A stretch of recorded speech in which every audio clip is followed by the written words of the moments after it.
Buenas noches, don Daniel, ¿qué tal? Buenas noches, don Gonzalo. Feliz Navidad. Espero que hayas tenido Igualmente. una buena noche y que te hayan traído muchos regalos. Sí, la verdad que no ha estado mal. Qué bien. Y sí, aprovecho, es una buena etapa para reflexionar sobre el año, cómo ha ido, planificar el año que viene. Marcar propósitos, marcar objetivos. Sí, así que... Y luego hacer un juicio, un balance sobre las cosas que se han hecho bien, o sea, lo que hemos hecho bien, lo que hemos hecho mal, cada uno. Entonces, está muy bien hacerlo. Yo lo hago cada 3 meses y luego Mm. hago uno a final de año. Y lo recomiendo un montón. Oye, pues lo voy a hacer yo también. Yo no lo hago con Sí, tanta regularidad, pero yo creo que es importante, ¿no?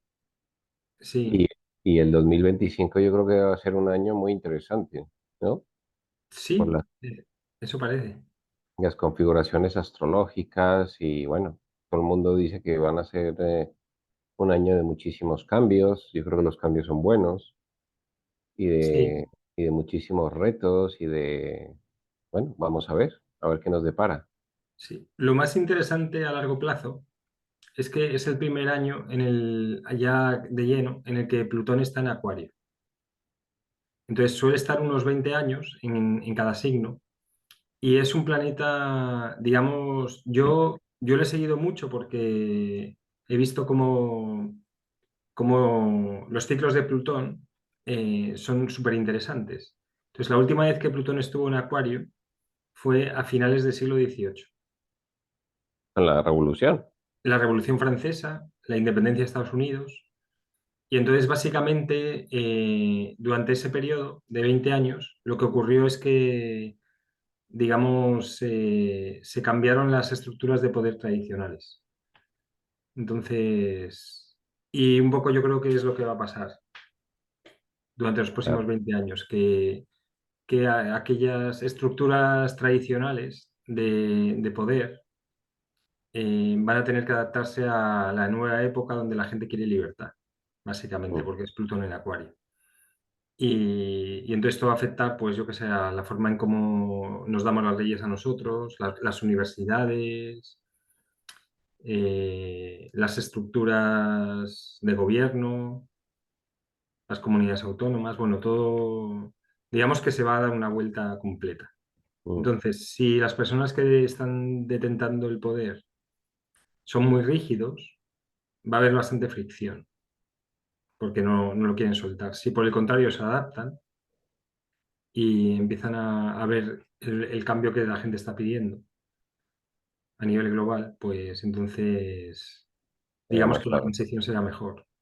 Pero Bueno, ya te digo que las estructuras de poder no suelen soltar el poder con facilidad. ya. Bueno, Porque vamos a claro, ¿qué ver. hacen después? Ya. Pues nada, pues vamos a ver qué sucede. Sí. El otro día leía una reseña de la Bhagavad Gita que hemos hablado, que me pareció súper interesante porque para quienes no hayan leído la Bhagavad Gita, al final la Bhagavad Gita es una gran batalla entre dos Ujú. partes de una familia, ¿no? Sí. Y, uno bando está tutelado por Krishna, que son un poco el mando de los iluminados, de la familia tradicional, de la tradición espiritual, y la otra pues eran un poco los traidores.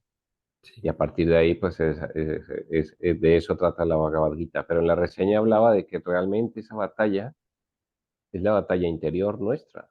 Y me pareció absolutamente acertado, ¿no? Al final nosotros no peleamos, pero de alguna manera nos enfrentamos muchas veces a nuestros propios batallones emocionales, condicionados, eh, los contenidos que de alguna manera nos condicionan muchísimo. Y al final triunfas cuando llegas a Tífares, que al final Krishna, que es el auriga del batallón ganador, es el que se sitúa ahí, ¿no? Sí. Y todo esto un poco para comentarte la importancia que al final, para mí, es lo que te decía, ¿no? Antes hablábamos en un vídeo, El observador es lo observado. Yo aquí diría que el mundo interior es lo exterior.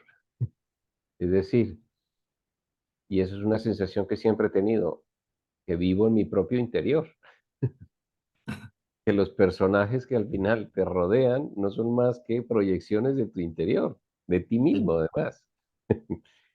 Y me parece súper alucinante. No sé tú qué opinas, don Gonzalo. sí, es un cambio de la percepción porque cuando entras en el sueño, que es esta parte de aquí abajo del árbol, cuando entras en el sueño, digamos, te ves atrapado básicamente por eso, por un programa del ego que te hace ver la realidad de una manera equivocada. Pero claro, te has metido ahí hasta...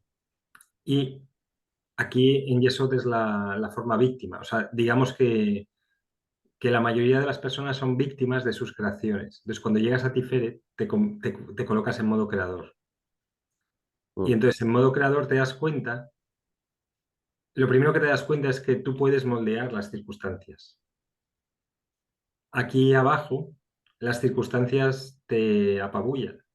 Es como Te una moldean a pisonadora. ti. Sí, o sea, desde aquí abajo, desde Yesod, la percepción es que hay un mundo objetivo fuera que tiene un poder extraordinario y no podemos hacer nada con respecto a ese mundo externo. Simplemente, en el mejor de los casos, adaptarnos. Entonces, es una fuerza brutal en la cual tú básicamente eres o sea, eres un mico en esa... Y se le da muchísimo poder al mundo exterior. A medida que vamos subiendo el árbol o haciendo trabajo espiritual, lo que ocurre es que nos damos cuenta que ese mundo exterior no es tan inamovible ni tan objetivo como parece. Y entonces ahí es cuando puedes empezar a moldear las circunstancias a tu favor. Mm. Y puedes empezar a crear, digamos, la vida que quieres. Y, por ejemplo, hay un maestro espiritual que conocemos los dos que básicamente decía que cada persona se crea su propio infierno, su propio paraíso. Sí. Pero sí, es súper interesante observar la vida desde esa óptica, ¿no? Porque te cambia completamente, ¿no? Sí, Es decir, observar muy atentamente las circunstancias que se me plantean o se nos plantean, de alguna manera su significado, sus condicionantes y su proyección de nosotros mismos. O sí, sea, eso me parece apasionante, es una forma de ver la vida completamente distinta. claro, porque ya no eres víctima, Mm. sino que básicamente eres creador de tus circunstancias. Y luego, en la parte de arriba de Tiferet, en la parte de arriba del árbol es lo que tú comentabas, que cuando llegas a Keter, te das cuenta que todos los demás eres tú, que todos somos uno. Sí, que ahí en Keter ya no hay ni exterior ni interior. Justamente en Keter se fusiona el interior y el exterior. O te das cuenta que el interior y el exterior son las dos caras de la misma moneda. Exacto. Entonces, todo, fíjate cómo cambia la concepción y la realidad de una persona subiendo el árbol, pasando de un mundo donde la persona es esclavo del mundo, donde está a merced de las circunstancias, a un mundo donde la persona antifere puede moldear las circunstancias, puede crear aquello que quiera, a un mundo en Keter donde no hay mundo, donde todo es como una especie de sueño en el que proyectas y el observado es lo observador, lo que habíamos hablado en un vídeo. Y, y claro, La, por eso, siempre, cuando nos hacen una pregunta, lo importante es ver desde qué punto de vista te está preguntando la persona. Mm. Y por eso los maestros espirituales son tan crípticos, porque te responden bajo un sistema, bajo unas premisas que son diferentes a las premisas que tienen otras personas. Entonces, por eso son lenguajes muy, muy crípticos. en la mayor parte de los casos, mm, porque te contestan desde los principios espirituales. sí, sí. Y entonces, desde ese punto de vista, todos los problemas son creados por uno. Sí, todos los problemas y al final, cuando nos demos cuenta de que eso, de que el mundo interior y lo exterior, cuando lo, digamos así, lo vivamos, porque ahora podemos tener una intuición, una cierta comprensión, pero cuando lo vivas, pues al final te das cuenta que o sea, que no ha habido ni principio ni fin, que al final principio y fin son parte de la dualidad, Claro, que al final de alguna manera ha sido un sueño, ¿no? sí, Sueño en el que hemos vivido, le hemos otorgado una realidad que es real en cierto sentido, ¿no? Pero que solamente te das cuenta que es irreal cuando despiertas de ese sueño, ¿no? sí. Y Con lo una cual, cosa que mantiene el sueño es el miedo. mm, Digamos como que el miedo hace que le demos poder a ese mundo exterior como separado de nosotros. Y es básicamente la persona cuando se ilumina es que ha perdido el miedo a todo. Es la ausencia de miedo. sí, interesante, efectivamente. El miedo, al final el miedo también, el miedo al final, el origen del miedo es cuando nos separamos del uno, Claro. porque perdemos nuestra esencia. Por Y ya eso hay cuando retornamos a Keter, ahí, o sea, uno no puede vivir desde Tiferet o desde Keter cuando tiene miedo, porque Tiferet es el reflejo de Keter, mm, pero básicamente ese nivel de conciencia, en esa manera de ver la vida, el miedo no existe. y la pérdida del total del miedo, lo que conlleva es a una profundísima paz, ¿no? Una profundísima, sí, yo creo que sería paz, de absoluta certeza de lo que somos, ¿no? Sí, Al final, la angustia vital más importante es, de alguna manera, completarnos con nuestra verdadera esencia, ¿no? sí. Nosotros, en el fondo, lo que hacemos es, creamos un mundo, fíjate lo complejo que es la mente humana, don Daniel. Creamos un mundo al cual le otorgamos poder, al cual le tenemos miedo, precisamente para que aprendamos a vivir sin miedo, Sí, para que nos liberemos del miedo. O sea, es es algo una de locos, paradoja. de locos. Sí, interesante. Sí, posiblemente hemos creado el miedo para aprender a vivir sin miedo. ¿Sí? O, en otras palabras, hemos creado una cárcel aquí en la parte de abajo del árbol para que apreciemos la libertad. Entonces, primero nos encarcelamos nosotros mismos en nuestro esquema mental con el objeto de apreciar la libertad. Mm. O sea, Sí, somos prisioneros voluntarios, don Daniel, en general, no todo el mundo, eh, pero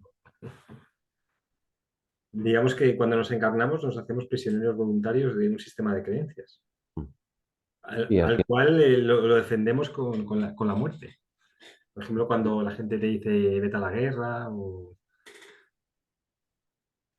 y fíjate también la paradoja que al final ese miedo que tenemos, que muchas veces es miedo al mundo exterior, ¿no? A vivir, a que te hagan daño, a mil cosas.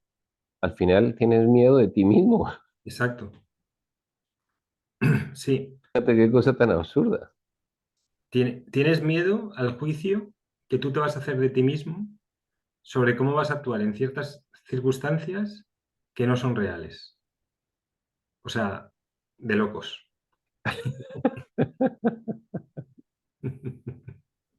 Pues nada, ante esto Pues lo nada, mejor David. es de aceptar, agradecer y meditar. Exacto. Pues nada, deseamos un feliz año impresionante a todo el mundo, que vivan sin miedo, Efectivamente. que se Y mira, encuentren, es que sí, yo creo que uno de los objetivos del año, fíjate, me va a plantear el vivir sin miedo. sí, Tú fíjate qué liberación sería eso. es que, ¿sabes lo que pasa? Que el sistema, digamos, que proyectamos colectivamente, como nos quiere a todos atrapados, básicamente tiene dos herramientas, que es el miedo y la culpa. Entonces, cuando te liberas de eso, te has liberado, básicamente. Mm.